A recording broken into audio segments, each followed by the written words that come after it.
The man known to history as Edmund Burke was most likely born on the 12th of January 1730 in the city of Dublin, the capital of Ireland. Another tradition holds that he was born in Shanballymore in County Cork in the south of Ireland, and it has also been argued that his year of birth could be 1728 or 1729. His father was Richard Burke, a lawyer who worked within the Court of Exchequer in Dublin and who was a successful upper-middle-class member of the gentry as a result. The Burkes traced their ancestry back to the Burkes of Connacht in the west of Ireland, a region which had been conquered by the Anglo-Norman de Burghs in the medieval period. Hence, Burke hailed from a family that had been prominent in Ireland for half a millennium. Edmund's mother was Mary Burke, though her maiden name was Nagle, an Irish kinship group. She originally hailed from Cork in the south of the island and was a Roman Catholic, in contrast to Richard Burke, who was a Protestant. The couple had a tortuous family history, with at least 5 and perhaps as many as 9 children dying during pregnancy or infancy.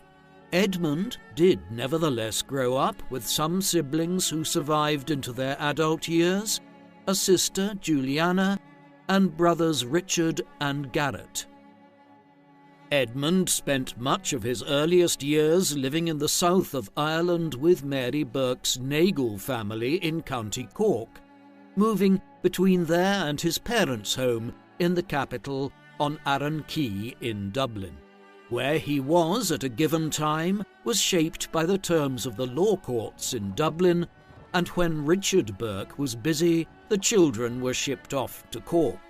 Despite his upbringing there, the Catholicism of his mother's family did not brush off on Edmund, and he became a Protestant like his father. A practical decision, perhaps, in a time and place where one's religion determined their potential status in life in the future. Burke's education began in Cork in his younger years, when he was given lessons in Latin and other subjects by an Irish tutor by the name of O'Halloran. Thereafter, he was sent for more formal schooling in County Kildare, not far west of Dublin.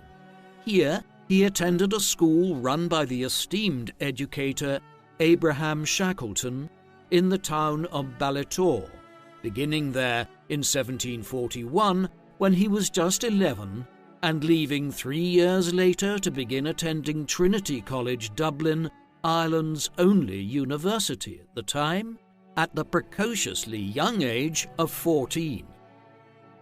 Burke grew up in a country of contrasts.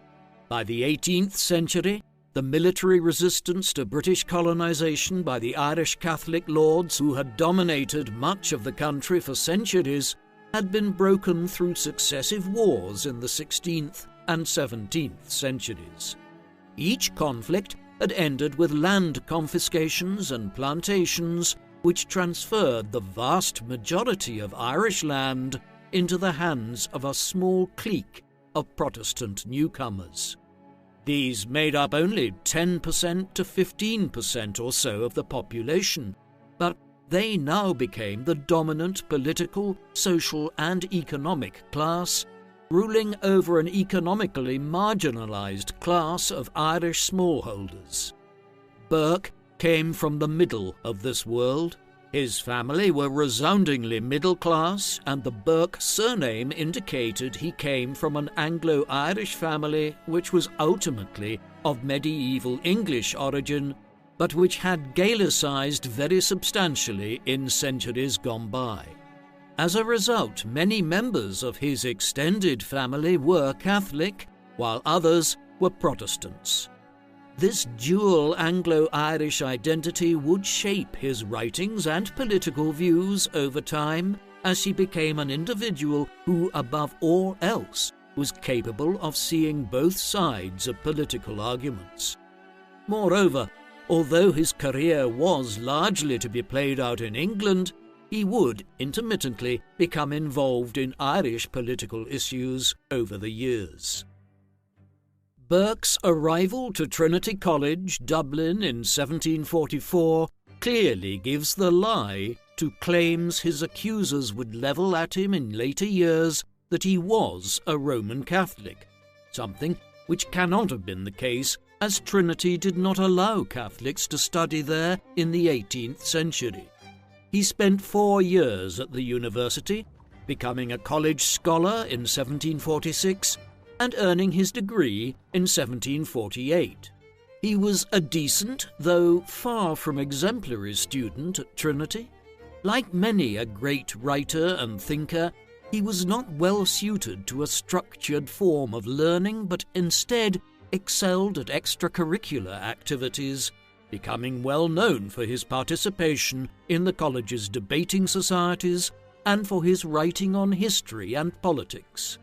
In his final year, he wrote for a newspaper, The Reformer, while he also developed an interest in poetry and literature. In short, one gets the sense of a figure who had a wide range of interests and whose mind was searching for which of these he might best excel at: philosophy, history, politics, and literature, all being possible avenues of exploration.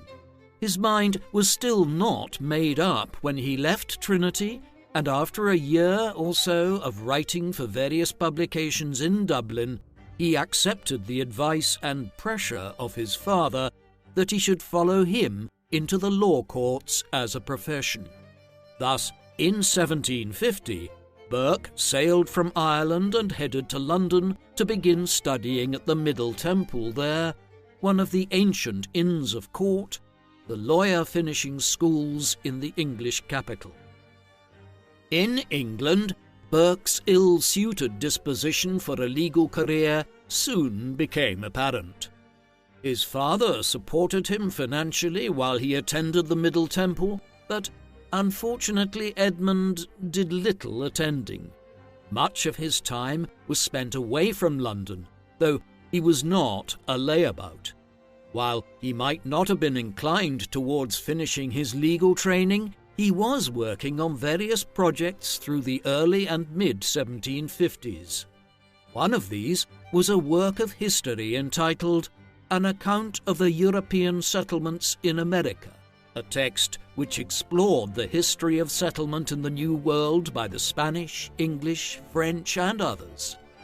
The context in which it was written was the outbreak of war between the French and English in North America from 1754 onwards, a clash which would end nearly a decade later with the ceding of what is now Eastern Canada to the British.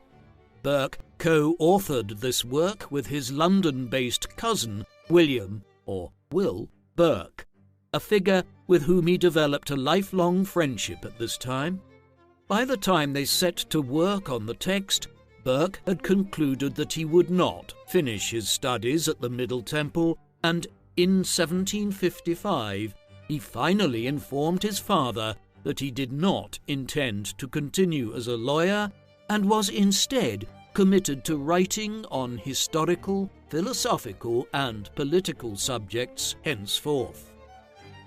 Burke's writing career, as it began to develop, strayed increasingly away from history, though he did retain an interest in the topic, and more towards analysis of the great philosophical and political questions of the day.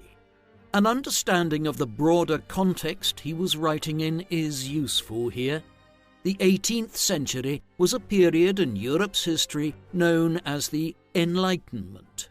This was an intellectual and social movement which built on previous movements in Europe, such as the humanist Renaissance of the 15th and 16th centuries and the scientific revolution of the 17th century, while also emerging as a reaction to the religious reformations of the 16th century and the appalling bloodshed they had resulted in across the continent in a century and a half of religious wars. Enlightenment thinkers aimed to move away from understanding society through the prism of religion and towards a more scientific way of assessing how society should be run and morality introduced into the management of individual states. Many Enlightenment thinkers also questioned the political systems of their own countries, calling for greater political representation and a destruction of old class-based politics. On the continent, the Enlightenment's greatest figures included contemporaries of Burke's like Voltaire, Jean-Jacques Rousseau, and Denis Diderot.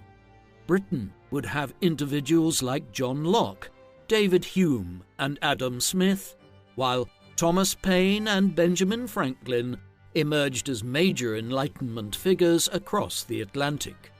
Ireland also produced its own Enlightenment scholars, notably two near contemporaries of Burke's, Jonathan Swift and George Berkeley, while Oliver Goldsmith, a major Anglo-Irish poet of the time, was a friend of Burke.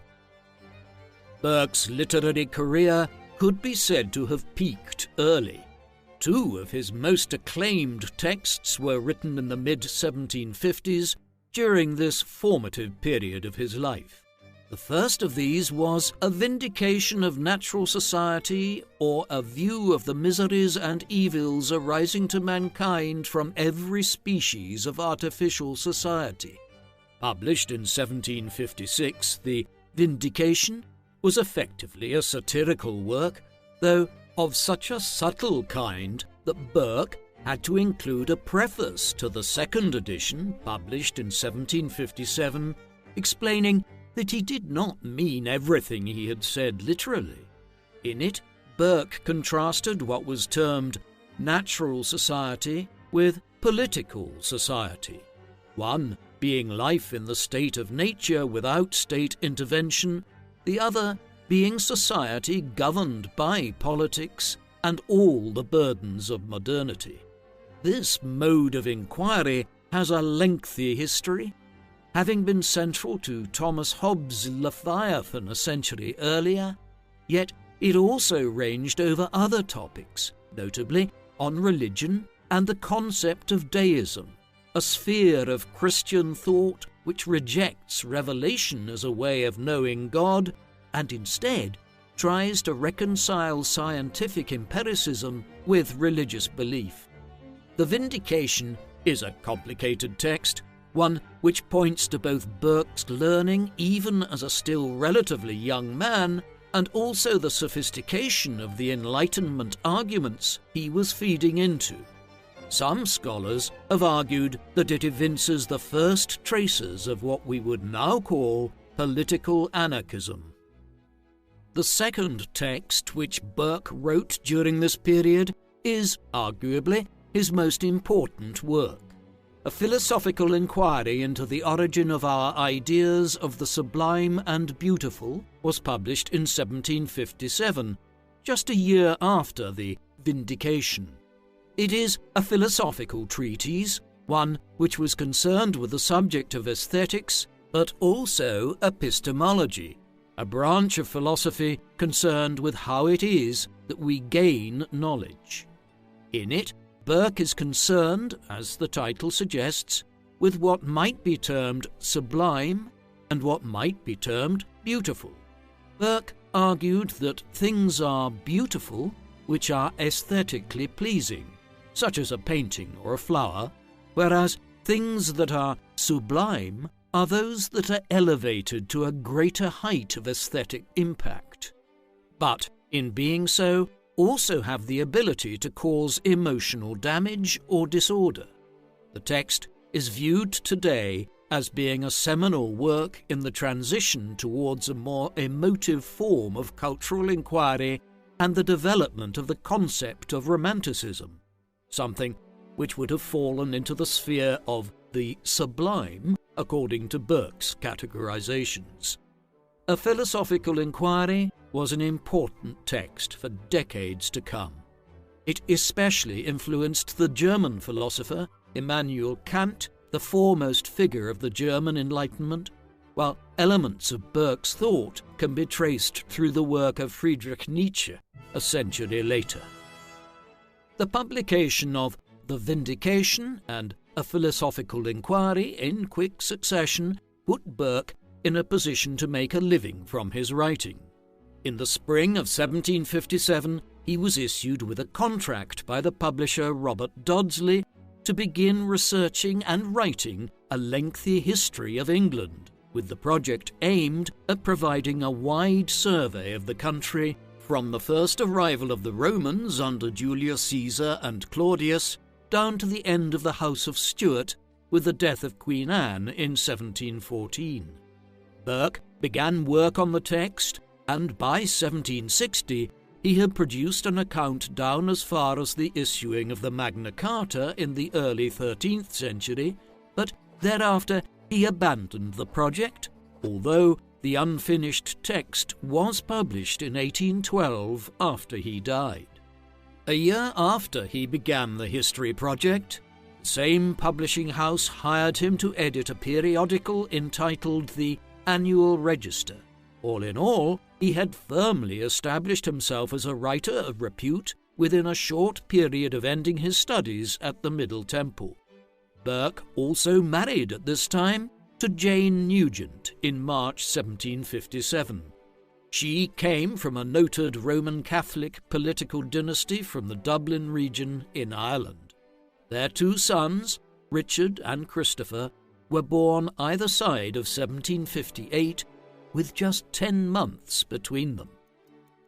Burke's reputation as a man of letters and intellect had been burnished enough by his published work in the second half of the 1750s that in 1759 he acquired a post as the secretarial assistant to William Gerard Hamilton, a member of the English Parliament who had made an early reputation for himself with his maiden speech at just 26 years of age, one which led to his being widely praised for his oratorical abilities. Burke would spend several years in the employ of Hamilton, who somewhat fortuitously was appointed as Chief Secretary of Ireland in 1761, and so Edmund returned to his homeland for a time. There he was able to influence Hamilton in some of his policies, the Chief Secretary being anxious to have his assistant's insights into the country he had grown up in and knew so well. Though he was intermittently back in England during the years that followed, when in Dublin he lobbied for an easing of the penal laws against Catholics, which he viewed as being abhorrent to his liberal politics, even as a Protestant, though one with a Catholic mother and wife. He met with no success in this, though, as Ireland, particularly the south of the country and the province of Munster, was undergoing a period of intense agrarian violence as a Catholic organisation known as the White Boys attacked the farms and estates of wealthy Protestant landholders, leading to a renewed surge in anti-Catholic sentiment amongst the Protestant elite. When Hamilton was dismissed from his position as Chief Secretary in 1764, Burke left Ireland and returned to England. A split between the two men followed in 1765 after a heated argument, and Burke once again found himself at a loose end. Burke's time as assistant to Hamilton was, in some senses, an apprenticeship for a more senior political career. Having left his service, he was quickly hired by a more senior political figure. This was Charles Watson Wentworth, 2nd Marquess of Rockingham. Rockingham was the same age as Burke, but he was already a senior political figure amongst the Whigs, the more liberal-leaning political party in England, and the opponents of the Tories or Conservatives. In the summer of 1765, he became Prime Minister of Britain and employed Burke as one of his private secretaries. Through Rockingham's patronage, Burke was soon seconded into Parliament when a seat was found for him representing the constituency of Wendover. Thus did his political career begin. He quickly made his mark, establishing himself as a gifted orator in an age when the ability to speak well in Parliament was at a premium. In time, he would emerge as arguably the most accomplished speaker in the British Parliament of the second half of the 18th century. Over the next 17 years, he would also become part of a tight-knit group of Whig MPs who were closely allied with Rockingham and his policy platform, such that they became known as the Rockingham Whigs. One of Burke's principal concerns in his first years in Parliament was with Irish policy. The country there continued to experience heightening levels of agrarian violence, with new pockets of turmoil arising in the southern parts of the province of Ulster in the north of Ireland, particularly around County Armagh. There were also issues concerning trade duties and customs on the wool and soap trades, as well as the size of the army establishment. Burke established himself as a firm opponent of the policies of Viscount Townshend, Viceroy of Ireland between 1767 and 1772. His ties to his homeland were also maintained through inheritance. In 1766, following the death of his brother Garret, Edmund inherited a large estate in County Cork and headed there to sort out his personal and financial affairs. The trip was also the occasion of the city of Galway granting him the freedom of the city, an honour which pointed towards his growing status as an Anglo-Irishman. Burke retained his seat representing Wendover in the 1768 elections and continued to spend the next few years working on a wide variety of issues as a Rockingham Whig. He brought his pen to bear on these, composing 2 treatises in 1769 and 1770 entitled Observations on a Late State of the Nation and Thoughts on the Cause of the Present Discontents. These concerned numerous policy issues of the day, but one of the foremost was the matter of royal interference in the workings of Parliament. Britain had developed in the course of the 17th century from a country where the Crown ruled with periodic consultation of Parliament to become a constitutional monarchy in which Parliament governed the state and the Crown was the more junior partner. Over time, the king or queen of the day was playing an even smaller role in the 18th century. However, George III, who had become the monarch in 1760, seemed committed to playing a role in affairs which some believed was overly intrusive in Parliament's independence. In the Thoughts, Burke presented the Whig or Liberal case that the Crown needed to stop its excessive role in government. He met with no such result, though. From 1770 onwards, Lord North was the Prime Minister of Britain, and he was closely connected with George III and the Crown. The early 1770s were significant years in Burke's career as an opponent of government. Throughout this period, he was fulsome in his criticism of the Tories, or Conservatives, under North in their overly close management of state affairs with the king and his advisers, calling for a more liberal approach to affairs where Parliament would debate the making of policy openly. He also took principled stands on international affairs, notably the first partition of Poland, whereby Prussia, Russia and Austria began dismantling the Polish-Lithuanian Commonwealth and dividing it up between them, claiming that it not only impacted on the balance of power in Europe, but also robbed the Polish people of their liberties. He was, in this respect, ever the Anglo-Irishman, conscious of his country's own dual position as both a constituent part of the British state and as a colony. When elections came in 1774, there was an opportunity for Burke to switch to represent the more significant constituency of Bristol, which at that time was still one of the largest cities in Britain, though soon to be eclipsed with the emergence of the industrial centres of the north around Manchester and Newcastle.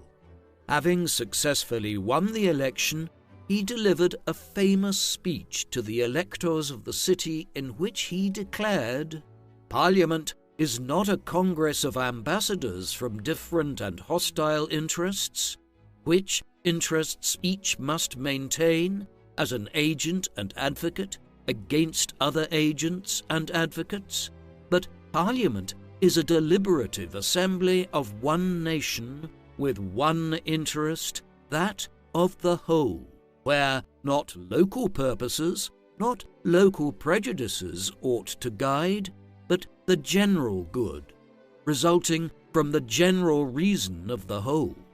You choose a member indeed, but when you have chosen him, he is not a member of Bristol, but he is a member of Parliament."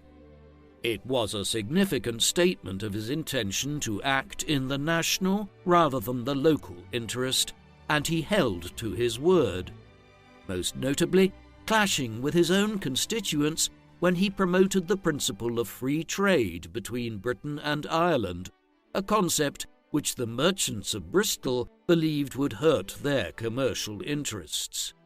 Nevertheless, Burke would continue to represent Bristol throughout the 1770s.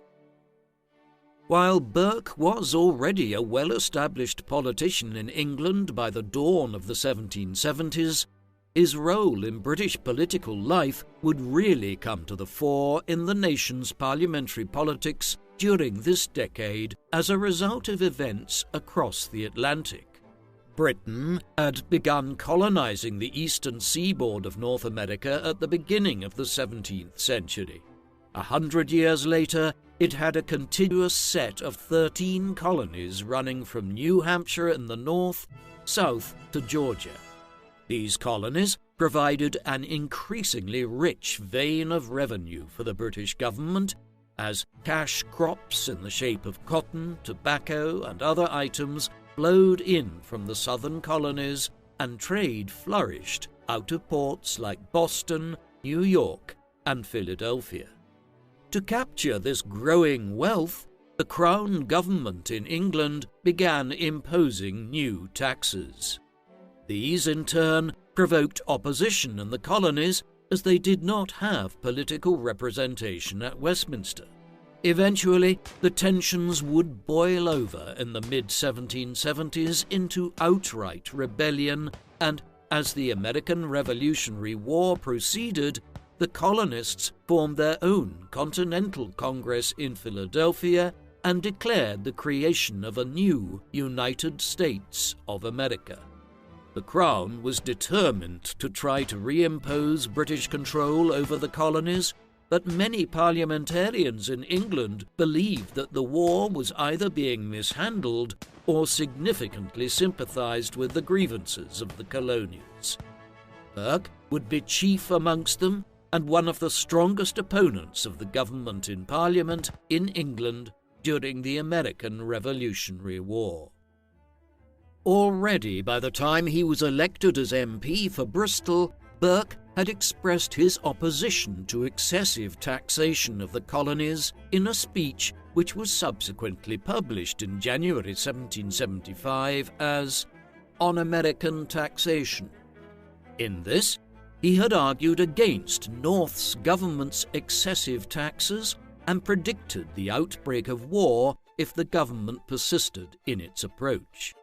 In March 1775, when a negotiated peace in which the colonies would remain under British rule was still a possibility, he gave a speech before the House of Commons in which he urged reconciliation, laying out 6 distinct measures which needed to be undertaken to bring both sides back from the precipice. Firstly, the colonial community needed to be given political representation. Otherwise, their claim that taxation without representation was unjust could never be assuaged. The Crown and North's government needed to acknowledge their wrongdoing, An efficient means of nominating delegates from the colonies had to be put in place, and aid needed to be given to the colonies in certain circumstances. Finally, a General Assembly should be created in North America, one which would have oversight of taxation, while taxes themselves should never be onerous on the colonial community. It was, in brief, a call to treat the colonials as subjects of the Crown with the same rights as Englishmen, rather than as a community that could be viewed solely as a source of revenue. Unfortunately, none of Burke's ideas were listened to. Instead, when the Continental Congress sent a final olive branch petition to London to try to get the king to listen to their grievances in the summer of 1775, it was ignored. The Declaration of Independence would be adopted in Philadelphia a year later. By the late 1770s, Burke and many of the other Whigs were openly in support of American independence, claiming that not only had Lord North's government lost the moral argument, but that it was increasingly clear that they were going to lose the military argument as well. Against all odds, the colonials had created a substantial, professional army headed by George Washington, and subsequently acquired alliances with France and Spain, which allowed it to gain the upper hand on the British forces in North America. In the midst of all of this, the Gordon Riots, a series of popular and violent protests motivated by the proposed repudiation of anti-Catholic legislation, broke out in London and lasted for over a week. Hundreds of people were killed or injured in a wave of violence. The entire incident confirmed Burke in his belief in what we would now call liberal conservatism, the idea that one should strive towards the liberal and progressive ideas of the Enlightenment, but do so by appealing to conservative and traditional values, not attempting to quickly bring about change through violent means, but instead to seek incremental, measured reform. Whatever political approach he might take, though, would henceforth be from the constituency of Malton. In 1780, he lost his seat as a Bristol MP after his dedication to representing the interests of the nation above his constituency flew too many times in the face of the electors of the port city. He would serve as an MP for Malton for the rest of his time in Parliament. In the early winter of 1781, the news arrived to England of a major defeat of Lord Cornwallis and his troops at the siege of Yorktown in Virginia by a combined colonial and French army. With the defeat of the last major remaining British army in the 13 colonies, the American Revolutionary War was effectively at an end. So too was Lord North's time as Prime Minister. After 12 years in office, he was replaced in the spring of 1782. A major split with past policies was needed to now negotiate peace terms with the Americans, and North's replacement was none other than Lord Rockingham. As one of his closest political allies, Burke was brought into government, being appointed as Paymaster of the Armed Forces and also being given a seat as a Privy Councillor, though he was not made a member of Rockingham's cabinet. He was only to hold office for a short period of time, but was able to bring forward some considerable legislation nevertheless, notably the Paymaster General Act of 1782, which reformed the manner in which different government departments were able to hold monies for different government purposes.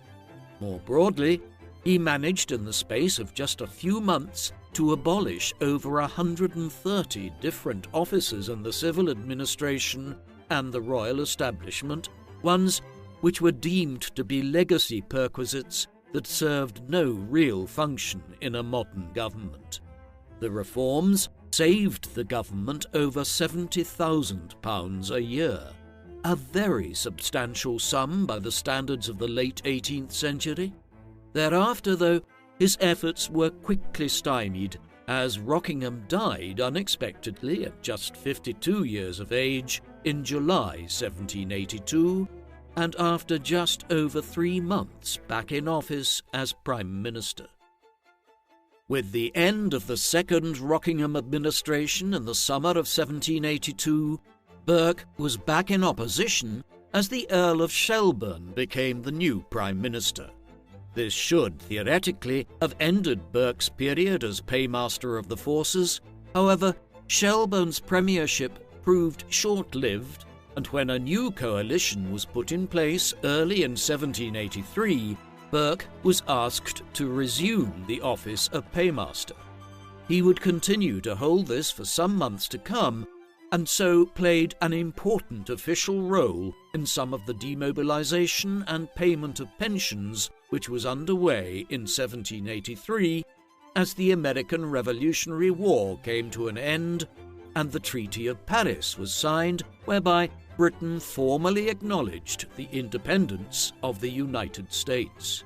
When he left the office of Paymaster in December 1783, it was the last time he would ever hold a significant political office, though he would continue to serve in Parliament. Other honours did follow, though, in the 1780s.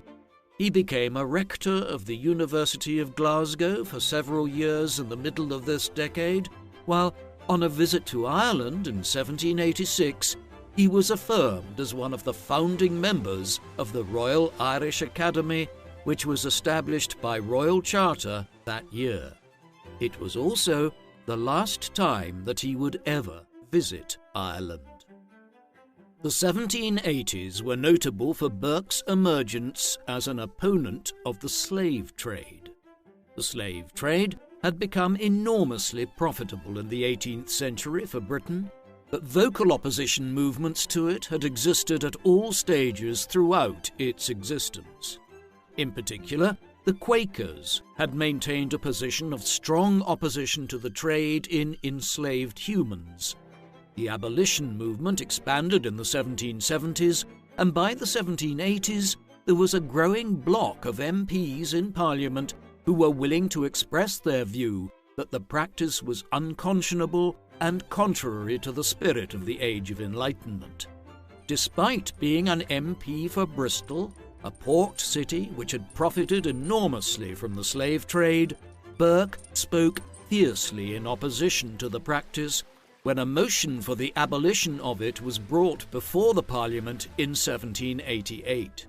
Here he stated that, quote, "The slave trade was directly contrary to the interests of humanity, and that the state of slavery, however mitigated, was a state so improper, so degrading, and so ruinous to the feelings and capacities of human nature that it ought not to be allowed to exist." Burke also held the view that there should be no consultation with the owners of the slave plantations in the West Indies about any future proposed abolition, stating bluntly that there was no point in sounding out the opinion of a group who would obviously try to block any proposed abolition, so contrary would it be to their economic interest. He continued to support the leading abolitionist in Parliament, William Wilberforce, and voted in favour of a bill which Wilberforce put forward in 1791, one which was easily defeated at that time. While the war in North America came to an end in 1783, other colonial matters would soon replace it in Burke's interests, specifically events in India. England had long-standing interests in the Asian subcontinent, having begun acquiring trading concessions and small coastal colonies there as early as the mid-17th century. These were eclipsed, though, by developments since the mid-1750s. In a series of wars, officials such as Sir Robert Clive, an agent of the English East India Company, had won spectacular successes over the native sultans and other rulers in the northeast of the subcontinent around Bengal. There followed several decades of exponential expansion as the company swallowed up ever greater chunks of land and moved westwards towards conquering Delhi.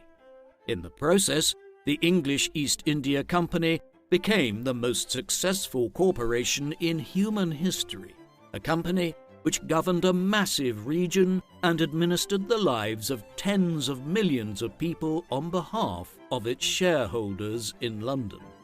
Unsurprisingly, the opportunity for corrupt profiteering on behalf of company agents in London was enormous, and Burke would soon have his sights set on holding the company to account in England and seeking to root out corrupt practices amongst its most senior officials. There was a touch of personal vendetta when it came to Burke's crusade against the English East India Company in the 1780s. Back in the 1760s, his brother Richard had invested substantially in the company's shares, along with his cousin and close friend Will Burke. Their hubris had won Burke over, and he had invested a considerable proportion of his own money at that juncture in the company as well. This was at a time just 10 years after the English East India Company had won the famous Battle of Plassey in India and had begun expanding at a remarkable speed, and there was great interest in the company's shares in a similar vein to the share frenzy that occurred with the rise of businesses such as Apple, Tesla, or Nvidia in more recent times. Like modern speculative bubbles, the bubble around investment in the English East India Company eventually burst in 1769, an event known as the Bengal Bubble, which was soon followed by the British credit crisis of 1772. These were some of the very earliest examples of modern speculative bubbles and fiscal crises. Burke and his other family members lost a substantial amount of money. He was overextended for years thereafter, and the event had a lasting impact on his personal finances. He was never not in debt in his adult life. Thus, while there is no doubt that he was acting in good faith as a civically minded politician in the 1780s, he also had a personal grudge against the English East India Company and its agents. The individual who Burke's ire would fall upon in the 1780s was Sir Warren Hastings. Hastings had been appointed as the Governor-General of Bengal in 1772 and would serve in the position down to 1785. He and Robert Clive were by far the two most important individuals in the company's conquest of much of India.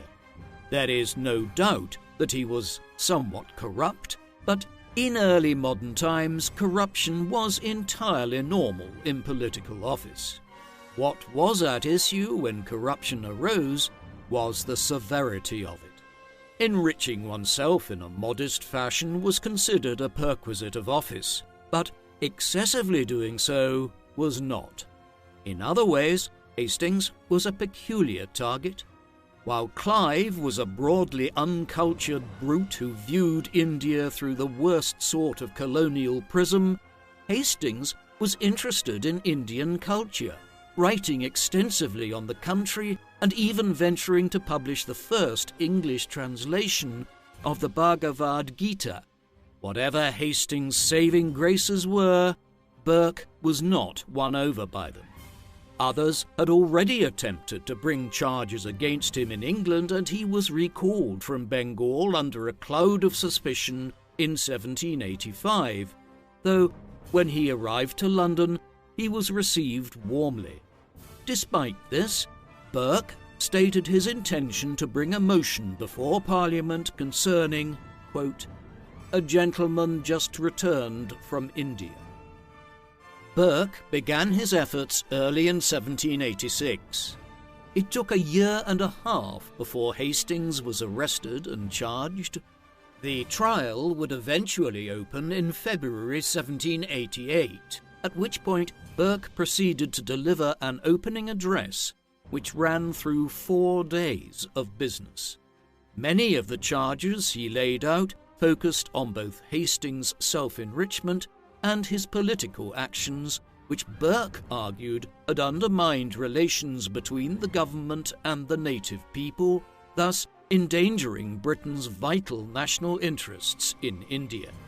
There was enormous public interest in the trial in the initial stages, and people flocked to Westminster Hall to see the proceedings playing out.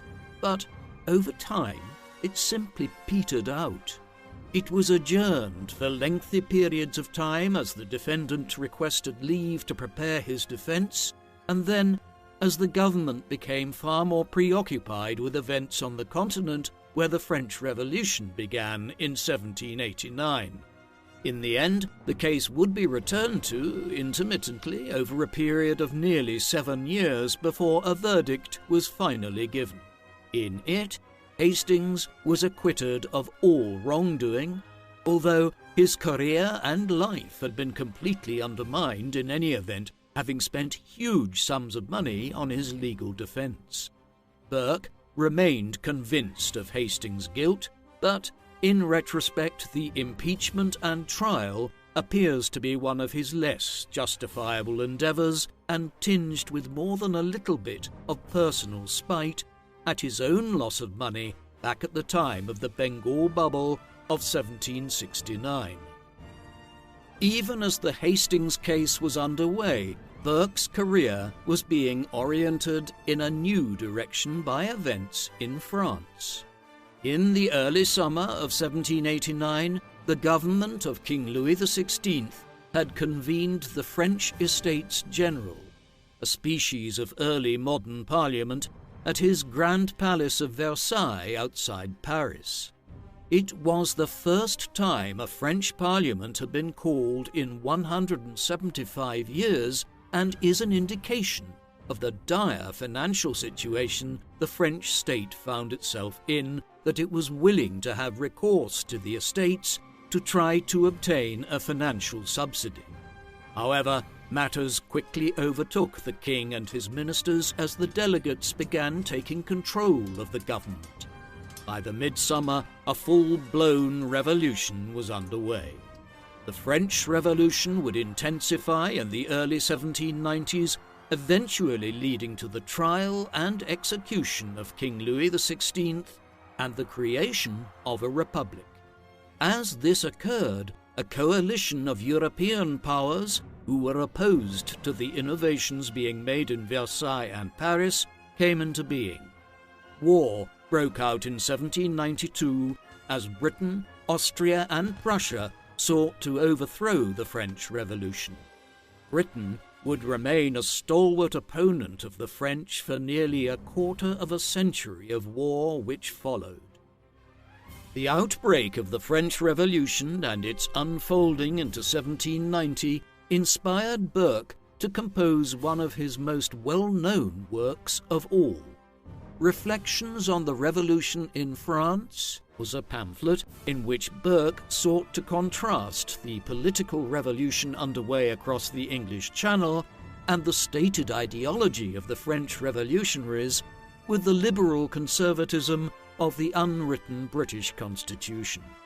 In it, Burke made the case that the British system, with its blend of liberal and conservative values, the balancing of power between Parliament, the Crown, the Lords and the courts, much of it based on traditions which had developed over hundreds of years, was far preferable to the ideological extremism of the French Revolution.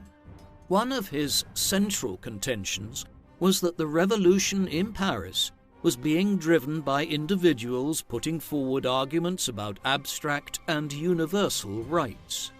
As he quipped in one passage, what was the point of making declarations about the universal rights to food, medicine, or anything of that sort, if the state did not have the practical systems and measures in place with which to deliver them. Instead, he affirmed his belief that chaos and extremism would soon ensue in France, and predicted that in the end a strong man or general would emerge who would seize power or would be given it by the French people in an effort to re-establish some stability. Though he lost support in some of the Whig factions for his arguments in the Reflections, on almost every single point he was to be proved correct. The revolution descended into violent bloodshed and disorder in 1793, and eventually, in 1799, Napoleon Bonaparte would emerge as a military dictator of the French Republic. The Reflections is viewed as a classic statement of political science today. The Reflections point towards one of the most significant aspects of Burke as a thinker, politician, and historical figure, his role in the development of liberal conservatism. Liberal conservatism is a political outlook or ideology which broadly argues for a conservative approach to politics, but often with the goal of achieving liberal policies. For instance, a liberal conservative might believe that equality of freedoms and opportunity in social and economic spheres are desirable, but they may also stress that this should only be achieved with due respect to the rule of law and the maintenance of the cohesion of society. This was effectively what Burke was arguing for in the Reflections.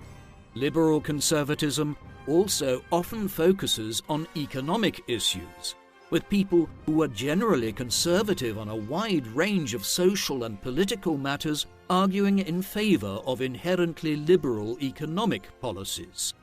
Burke epitomised this in the 18th century, being a keen advocate of free trade at a time when protectionism was still mainstream throughout Europe. Burke was one of the foundational figures in the emergence of liberal conservatism in the age of the Enlightenment, others being Benjamin Franklin, Thomas Jefferson, the British Enlightenment historian Edward Gibbon, and slightly later utilitarian writers such as Jeremy Bentham and John Stuart Mill. Yet, while these figures were all important, Burke stands virtually alone with the French political scientist Alexis de Tocqueville in terms of the clarity and eloquence with which he outlined the idea of liberal conservatism. As a political ideology, its influence has been immense, and it is central to the ideological outlook of centre-right political parties all over the world today. This is where much of Burke's significance as a historical figure lies. In the immediate aftermath of the publication of the Reflections, Burke's position as a prominent member of the Whig Party came under scrutiny. What he had written conflicted sharply with the views of the majority of the Whigs, many of whom had come to view the American Revolution as entirely justified, as indeed Burke had, and who now perceived the events in France in the same vein, which Burke decidedly did not. The divisions peaked in parliamentary debates in early May 1791, when Burke ended up in a prolonged argument with his close friend Charles James Fox, a prominent member of the party and formerly the Foreign Secretary under Rockingham. During the course of this encounter, Fox accused Burke of betraying the ideological stance that he had proclaimed at the height of the American Revolution, to which Burke retorted that the ideology of the revolutionaries in Paris was the complete antithesis of both the British and American constitutions. When Fox stated his desire that there should be no loss of friendship, Burke replied, "I regret that there is." He split from the mainstream of the Whigs thereafter, and later that summer composed and published a new text entitled An Appeal from the New to the Old Whigs. In it, he laid out his arguments against the French Revolution yet again, and in such a way that he hoped it would provoke a reaction amongst the more conservative elements of the Whigs, whom he believed were actually a silent majority. He was mistaken in this, and while some confided their agreement with much of what he had said in private, in public, Burke became an increasingly marginalised figure in Parliament. Though increasingly out of joint with the mainstream position of the Whigs as epitomised by Fox, a figure who had compared the storming of the Bastille prison in Paris in the summer of 1789 to the glorious revolution in Britain in 1688, Burke did have a part to play in the years that followed in the politics of responding to the revolution. As war finally erupted between France and numerous states, Britain included, the government needed as much support at home for a policy of war as it could muster, with all the financial and social sacrifices which that would imply. Burke urged as many moderates as he could to offer their support to the Prime Minister of the day, the Tory leader William Pitt the Younger. The goal was to present a united front so as to deploy the resources of the nation as effectively as possible and win victory over France. His efforts were opposed by Fox and his pro-revolutionary Whigs, though he found greater support amongst a faction who agreed broadly with Burke and were led by the Duke of Portland. These Portland Whigs would eventually offer their support to Pitt's government. In this respect, Burke was significant in fostering the idea of cross-party cooperation during wartime and also the idea of a multi-party system. Previously, there had simply been a two-party system in the English Parliament, Whigs and Tories or Conservatives. Here, in the 1790s, with the split within the Whigs between those opposed to the revolution in France and those broadly supportive of its goals, there was a move towards a more nuanced political landscape. Burke was prominent in this process. There were other elements to Burke's career during these years. He never fully lost sight of Ireland, despite spending so much of his life away from it. In 1789, a Catholic committee had been established there to petition on behalf of the Catholic majority of the country for them to have a greater share of political power and economic interest on the island. The following year, they approached Burke, who they knew would be sympathetic to their cause, and requested that he favour a proposal for his son, Richard Burke, by then a man in his early 30s, to become their agent. Richard would then lobby the government for repeal of the anti-Catholic penal laws in Ireland and relief of Catholics in general.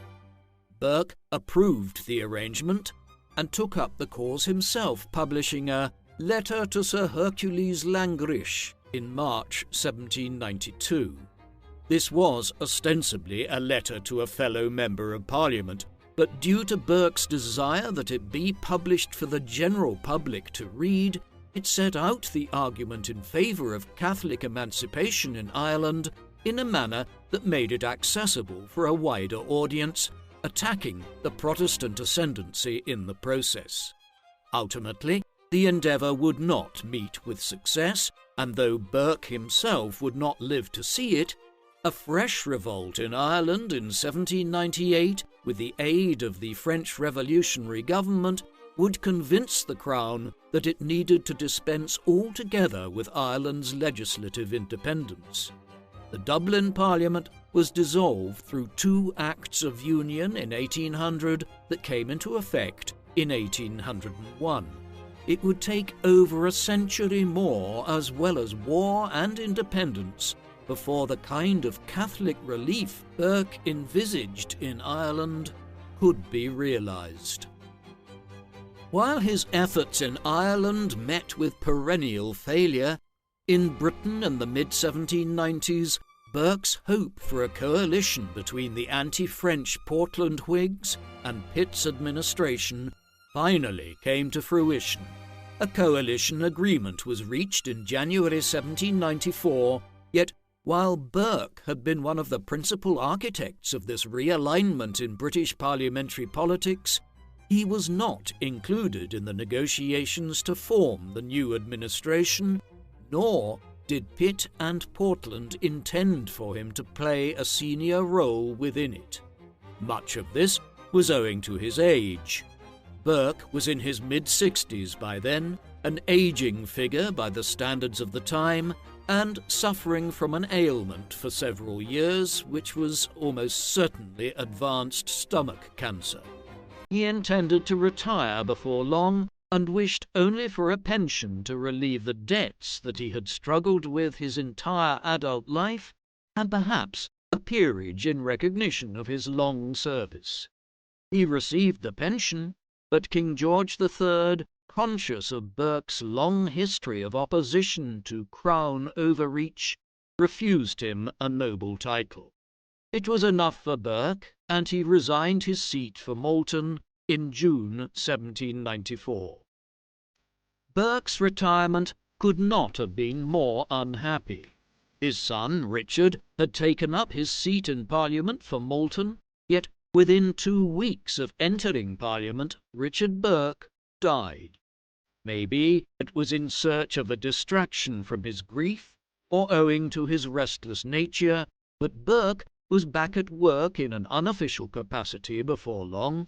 William Wentworth Fitzwilliam, the 4th Earl Fitzwilliam, had been appointed as Irish Viceroy in 1794. As a nephew of the deceased Rockinghams, he was an individual that Burke had the ear of, and Fitzwilliam was happy to take advice from him on his policy towards Ireland. More important still was the composition and publication of Letters on a Regicide Peace, a treatise in which Burke argued that England needed to be prepared for a long war with France in which its superior economic strength would win out over the greater manpower and larger natural resources of France itself. Hence, it was still in pondering over and writing on the great political issues of the day that he spent his quote-unquote retirement. Burke died at home from the stomach cancer he had long suffered from at his country retreat at Beaconsfield on the 9th of July 1797, at 68 years of age.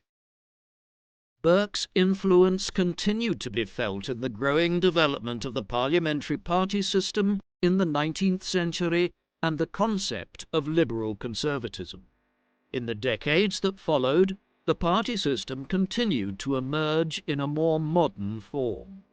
By the 1840s, for instance, there were 4 parties contesting most elections: the Conservatives, the Whigs, the Irish Repeal Party, which were seeking the re-establishment of a separate Irish Parliament, and the Chartist Party, the latter of which was the first embryonic form of a socialist party in Britain, one which was appalled by the urban squalor and poverty which had ensued from industrialization and wanted reform of workers' rights.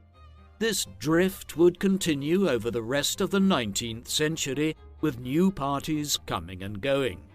Often, these could switch sides and form new alliances with each other based on differing viewpoints on different topics, while independent groupings within the major parties might emerge to offer support to others where they felt strongly on individual issues. In short, a more open political system, based on the parties but also on political conscience, was in evidence. Burke had done more than most to ensure the emergence of such a system, with his perennial desire to walk his own line and take strong stances on the most important matters of the day. Edmund Burke can be considered a somewhat underappreciated figure today, in light of his enormous importance in British parliamentary history. Many people with just a passing knowledge of the history of 18th century Europe are familiar with writers like Voltaire and Jean-Jacques Rousseau, while Jonathan Swift, Edmund Burke's fellow Anglo-Irishman, is ubiquitous owing to his work Gulliver's Travels, as is Adam Smith for his Wealth of Nations. Burke, by way of contrast, is a more forgotten figure of the Enlightenment. This is a somewhat puzzling development, for he was unquestionably one of the great political writers, debaters, and orators of his time. Moreover, he made important contributions to the fields of philosophy, cultural criticism, political science, and historical writing between the 1750s and the 1790s. His reflections on the French Revolution are, for instance, a classic text on British perceptions of what was occurring in France from 1789 onwards. Yet, perhaps his greatest accomplishment was in proving himself a public man of letters. All too often great thinkers remain embedded in universities or their own studies, pumping out books and ideas, but rarely take the risk of entering public life. Burke did both, and in doing so he became one of the most significant political figures of what was a formative period in British and European history, and the father of liberal conservatism. What do you think of Edmund Burke? Was he one of the most underappreciated politicians and philosophers of the pre-modern era? Please, let us know in the comment section. And in the meantime, thank you very much for watching.